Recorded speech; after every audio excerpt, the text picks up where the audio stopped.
You think you know Amazon, but you don't. Behind those smiling boxes and next-day deliveries lies a corporate empire quietly rewriting the rules of modern labor. A few weeks ago, Amazon confirmed what insiders had been whispering for months. Tens of thousands of jobs were on the chopping block. But this time, the story isn't just about layoffs. It's about evolution, or extinction, depending on which side of the algorithm you stand on. When the news broke, the headlines barely captured the scale. 14,000 corporate employees gone, entire divisions restructured, management layers flattened. But the language Amazon used was almost poetic, streamlining operations, realigning priorities, enhancing efficiency. Words that sound harmless until you realize they translate to livelihoods erased, offices emptied, careers reduced to data points in quarterly earnings call. Amazon blamed the economy. They said inflation was biting, interest rates were up, and consumer spending was down. But here's the truth. Amazon's profits weren't collapsing.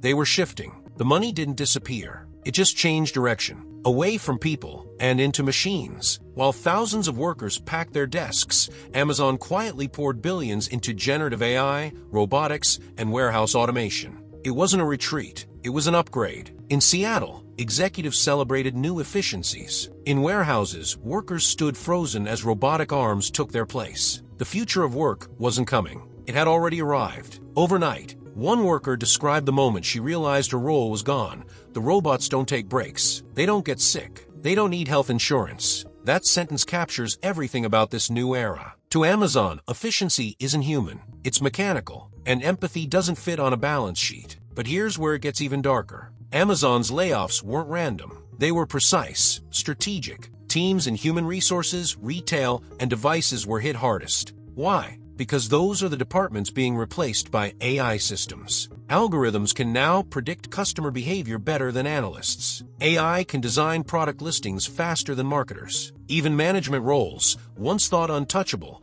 are now partially automated. Imagine being told that an algorithm now does your job better, faster, cheaper, and then you're asked to train it before you leave. The timing was no coincidence either. Just as Amazon announced its layoffs, stock prices began to climb. Wall Street rewarded the move instantly. In the cold math of capitalism, firing people makes a company more valuable. Investors don't see lost jobs. They see increased margins. That's the paradox. The more people lose, the more Amazon gains. Meanwhile, Amazon's PR team went into overdrive. They released carefully worded statements about supporting employees through transition, offering career placement assistance, and res-killing opportunities. But if you dig deeper, those so-called opportunities are a mirage. Most workers are funneled into temporary training programs with no guaranteed placement. Amazon gets to claim compassion while quietly cutting costs. A masterclass in corporate theater. And then there's the warehouse floor, the beating heart of Amazon's empire. There, the word layoff looks different.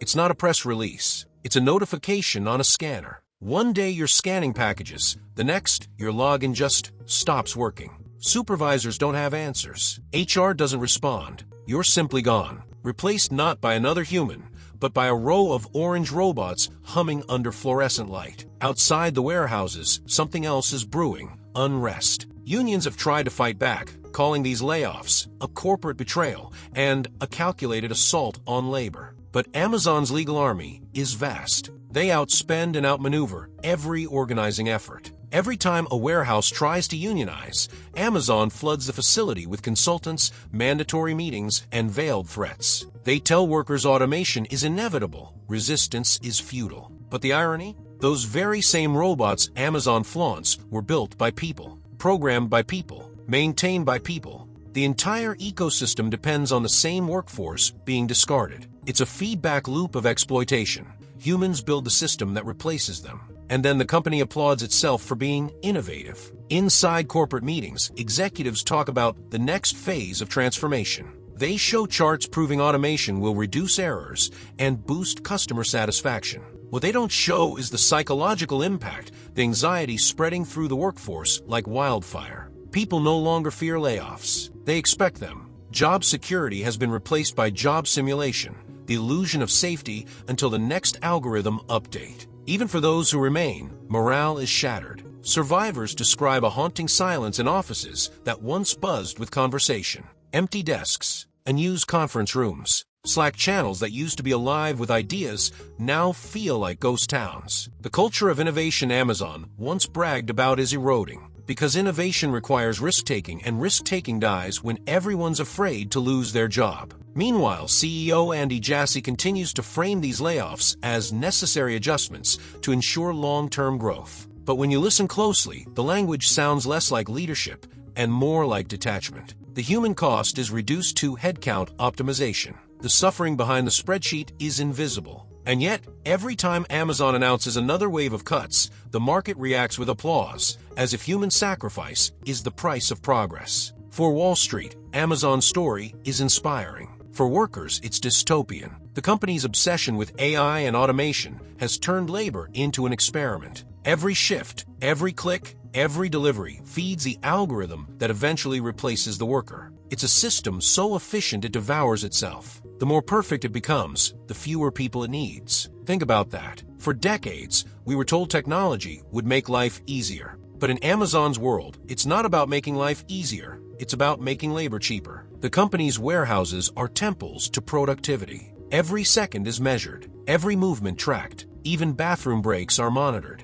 Efficiency has become religion, and Amazon is its most devoted believer. And yet the paradox deepens. The more efficient Amazon becomes, the more fragile its human core grows. Because when you strip away the people, you strip away the soul. Customers don't feel it yet. Packages still arrive. Prices stay low. But the foundation beneath that illusion is crumbling. You can't build an empire on burnout forever. Across the country, former employees share their stories online. One was a single mother who worked for Amazon for 9 years before being replaced by an AI scheduling tool. Another was a logistics manager who found out he'd been let go via a Zoom notification. There was no meeting, no thank you, just silence. These aren't isolated cases. They're warnings. The truth is, Amazon's layoffs aren't just a cost-cutting measure. They're a glimpse into our collective future. Every major corporation is watching closely. If Amazon can replace people with AI and still grow, others will follow. Walmart, FedEx, even healthcare providers. Automation spreads like wildfire once investors smell profit. Amazon's slogan used to be work hard, have fun, make history. But in 2025, it feels more like work fast, get replaced,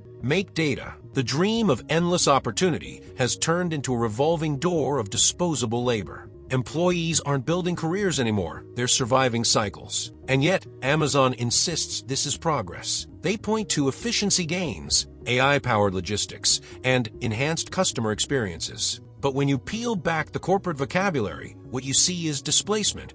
People traded for programs, families traded for forecasts. We've reached a turning point where innovation no longer means better for humanity, it just means better for margins. There's a deeper irony here. The same AI revolution that's costing thousands of jobs is built on data created by those very employees. Their work trained the systems that rendered them obsolete. They were replaced not by machines, but by digital shadows of their own labor. It's poetic and cruel. Inside Amazon's gleaming data centers, rows of servers hum like mechanical heartbeats, each one processing the digital remains of millions of transactions, shipments, and employee actions. Together, they form an empire that no longer needs people to function. In the corporate imagination, this is perfection, a self-sustaining, self-optimizing machine. But perfection has a price, and it's being paid in silence. For Wall Street analysts, the story ends here, with rising stock prices and a stronger quarterly report. But for the rest of us,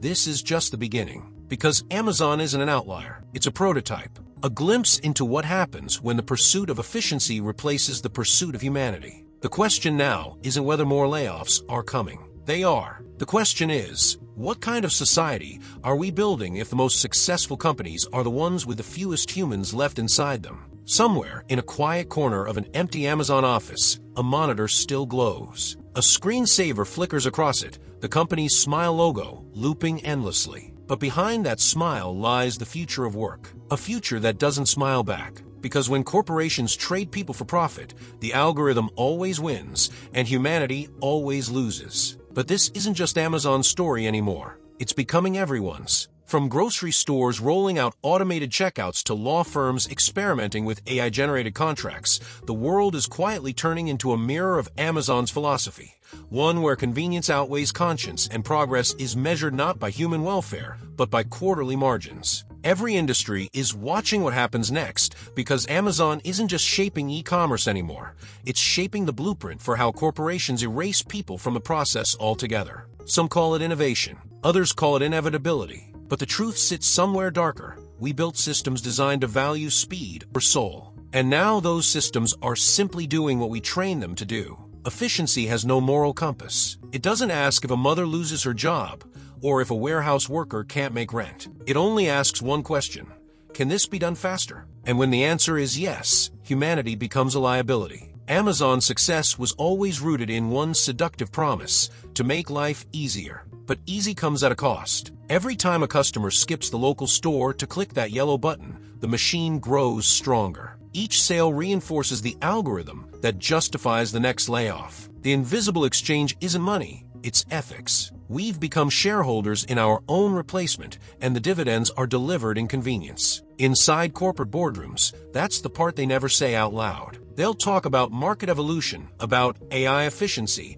and technological disruption. But they'll never mention what happens to the people who made their success possible, because there's no metric for despair. There's no quarterly report for dignity. Those are the costs written in silence, in the lives uprooted so balance sheets can breathe easier. The truth is, this cycle doesn't end with Amazon. It starts there. Once one corporation proves it can fire 10,000 workers and still see its stock rise, the rest will follow. Layoffs stop being desperate measures and become strategic moves. Human workers turn into temporary features of a system built to eventually outgrow them. And when the system finally runs without us, who does it serve? Look closely and you'll see it already happening. AI call centers, driverless delivery, automated fulfillment, algorithmic management. The workforce isn't just shrinking, it's dissolving, piece by piece, click by click. And yet, there's still one variable machines can't replicate: awareness. The ability to see through the illusion. To recognize that behind every shiny promise of progress lies a question we've stopped asking. Progress for who? Because the moment we forget that progress is supposed to serve people, not replace them, we stop being consumers and start being consumed. Thanks for watching Financial Focus, where we follow the money and uncover the truth behind it. Don't forget to like, subscribe, and stay tuned for the next story they don't want you to see.